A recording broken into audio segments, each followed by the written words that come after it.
હાલો, કેમ છો? બધા મજામાં? બધાને મારા જય શ્રી કૃષ્ણ. આજે આપણે એક સાઉથની રેસીપી લઈ આવ્યા છીએ, રસમવડા. હવે રસમવડા છે ને એ સાઉથમાં બહુ ફેમસ છે અને આ રેસીપી ગમે ત્યારે તમે ખાઈ શકો છો. પણ અત્યારે ચોમાસું છે તો વરસાદની સિઝનમાં ગરમ ગરમ રસમ પીવાની અને રસમવડા સાથે ખાવાની બહુ મજા આવે છે. તો ખાલી રસમ પણ તમે પીવામાં સૂપ તરીકે લઈ શકો છો. તો આજે આપણે રસમ પણ બનાવશું અને વડા કેમ બનાવવા એ પણ જોઈશું.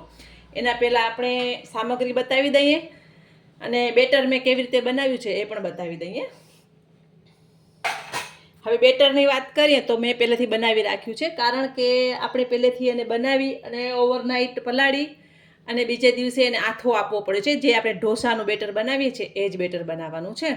તો એના માટે મેં 3 વાટકી ચોખા અને 1 વાટકી અડદની દાળ, માપ પરફેક્ટ છે. 1 વાટકી અડદની દાળ હોય તો 3 વાટકી ચોખા લેવાના છે. ઢોસાનું બેટર હોય, ઇડલીનું બેટર હોય, ઉત્તપમનું હોય કે મેંદુ વડાનું હોય અથવા રસમવડાનું હોય, કોઈનું પણ બેટર હોય એમાં પરફેક્ટ માપ છે. 1 વાટકી અડદની દાળ અને 3 વાટકી ચોખા, બરાબર. હવે ચોખાની વાત કરીએ તો આવી રીતે 3 વાટકી ભરીને લેવાના છે. અને આ રાઈસ છે એને ઇડલી રાઈસ કહેવાય છે.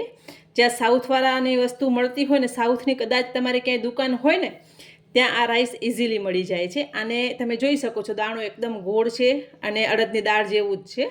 તો આને ઇડલી રાઈસ કહેવાય છે. કદાચ આ ન મળે તો આપણા ઘરમાં જે નોર્મલ આપણે ચોખા કે રાઈસ વાપરીએ છીએ એનો ઉપયોગ કરી શકાય છે. તો મેં પહેલેથી બેટર બનાવીને રાખ્યું છે. આ આપણું બેટર છે. સાથે મેં તુવેરની દાળને બાફી રાખી છે, થોડુંક મીઠું અને હળદર નાખીને બાફી રાખી છે. આંબલી છે, આંબલીને મેં ગરમ પાણીમાં પલાળીને રાખી છે. હવે રસમ માટે શું સામગ્રી જોઈએ આપણે જોઈ લઈએ. દાળ છે, આંબલી છે, કોથમરીની દાંડી છે, મીઠું છે, રાઈ છે, વઘારનું મરચું, હિંગ છે. આજે આપણે ટમેટો રસમ બનાવીએ છીએ તો ટામેટા છે, લીમડો છે, હળદર, મરચાંની ભૂકી છે, રસમ પાવડર છે, ગોળ છે, મરચું છે અને કોથમરી છે.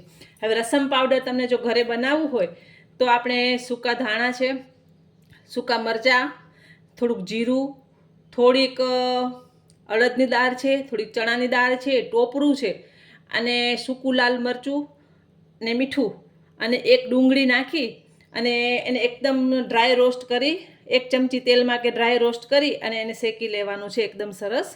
અને પછી એ પાવડરને તમે ક્રશ કરી અને રસમ પાવડર બનાવી શકો છો. પછી એનામાં તમે ટોપરાનું ખમણ નાખી શકો છો અને થોડીક એમાં સુગર અને લસણ નાખવામાં આવે છે. તો આપણે રસમમાં પણ લસણ નાખવાનું જ છે. તો લસણને આવી રીતે નાના નાના પીસમાં કટ કરી લઈએ. અને સાંભાર બનાવો રસમવડાનો અથવા સાંભાર મસાલો મેં આગળ રેસીપી બતાવેલી જ છે, એમાં પણ તમે ડુંગળી અને લસણ નાખવાનું હોય છે.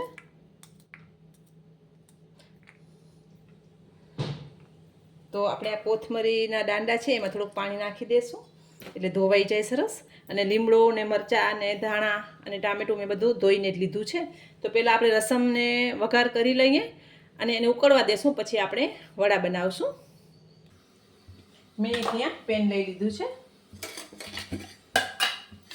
આ કઢાઈ છે મારી ફેવરેટ છે એટલે હું આ કઢાઈનો જ ઉપયોગ કરતી હોઉં છું. તેલ ગરમ થાય પછી આપણે આગળની પ્રોસેસ કરશું. આપણું તેલ સરસ ગરમ થઈ ગયું છે તો આપણે એમાં રાઈ નાખી દઈશું એટલે આપણે ખબર પડી જશે કે આપણું તેલ ગરમ થઈ ગયું કે નહીં. હજી થોડીક રાઈ ફૂટે પછી જ આપણે બીજું નાખવાનું છે બધું. તમે જોઈ શકો છો રાઈ આપણી ફૂટી ગઈ છે. આપણે વઘારનું મરચું છે, લીમડો છે,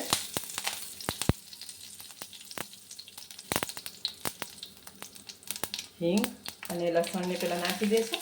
લસણ થોડુંક પકડાય પછી આપણે એમાં ટામેટાં નાખવાના છે. હવે તમને આમાં તજ લવિંગ ગમતા હોય તો તમે તજ લવિંગ પણ નાખી શકો છો. આપણે હવે ટામેટા રસમ બનાવીએ છીએ તો આપણે એક રીતે તમે અલગ અલગ જાતના રસમ બનાવી શકો છો.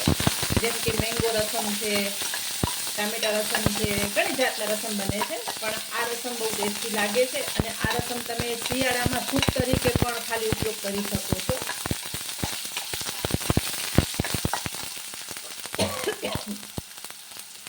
કોથમરીની દાંડી છે, બે ખાસ લેજો તો સરસ લાગે.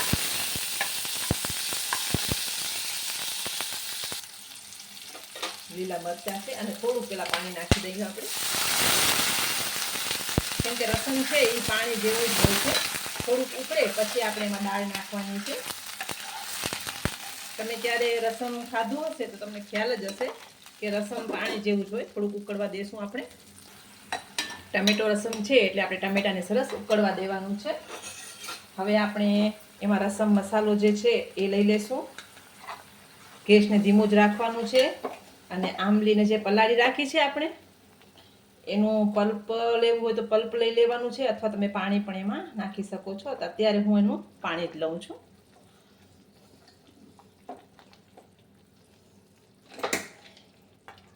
થોડુંક ગાળી અને પાણી લઈ લીધું છે, કેમ કે આનું ટેંગી ટેસ્ટ હોય છે.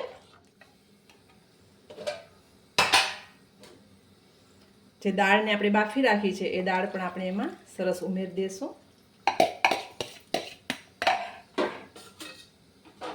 હવે આપણે એમાં થોડુંક મરચું પાવડર, કેમ કે મસાલામાં મરચું છે જ એટલે થોડુંક જ લઈશું. હળદર છે અને દાળમાં તો મેં મીઠું ઉમેર્યું હતું, પણ પાણીના ભાગનું થોડુંક મીઠું ટેસ્ટ કરીને લેશું. અને આંબલી નાખીએ એટલે થોડુંક એને ટેસ્ટ બેલેન્સ કરવા આપણે ગોળ લીધું છે. રસમ મીઠું નથી હોતું, એનામાં કોઈ સ્વીટનેસ બહુ નથી હોતી, પણ આંબલી અને ટામેટાં છે એને આપણે બેલેન્સ કરવા માટે ગોળ થોડું લીધું છે. કોથમરી છે થોડીક. હવે રસમને સાઈડમાં ઉકળવા દઈએ અને આપણે વડા બનાવી લઈશું. હવે એક નાની ટીપ તમને આપીશ. બેટરને બધું નથી લેવાનું. આપણે જેટલા વડા, ઈડલી અથવા મેંદુ વડા કે રસમ વડા, કોઈ પણ જાતના તમે વડા બનાવતા હો, એટલું જ બેટર પહેલાં લેવાનું છે. એમાં આપણે ટેસ્ટ પ્રમાણે સોલ્ટ, થોડુંક પાણી નાખી અને બેટરને સેટ કરી લઈએ જેવું આપણે જોતું હોય.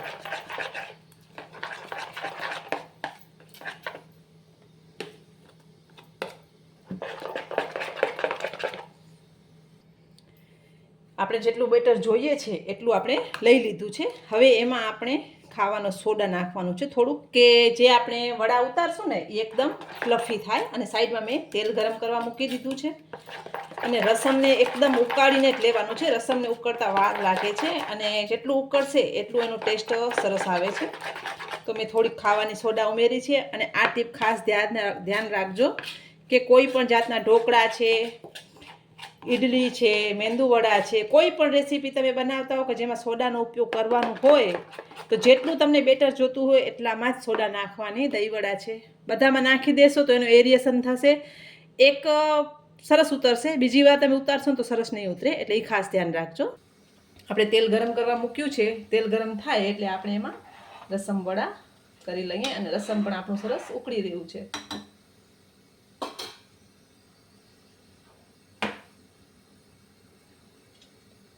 આપણું તેલ ગરમ નથી થયું હજી. આપણું તેલ સરસ ગરમ થઈ ગયું છે. મને ભજીયા છે એમ હાથેથી જ નાખવા ગમે છે, તો હું એ જ રીતે નાખતી હોઉં છું. તમને જે રીતે ફાવે એ રીતનું તમે કરી શકો છો. સાઈઝ તમારા પ્રમાણે તમે નાની મોટી કરી શકો છો. હું અત્યારે મીડિયમ સાઈઝ કરું છું.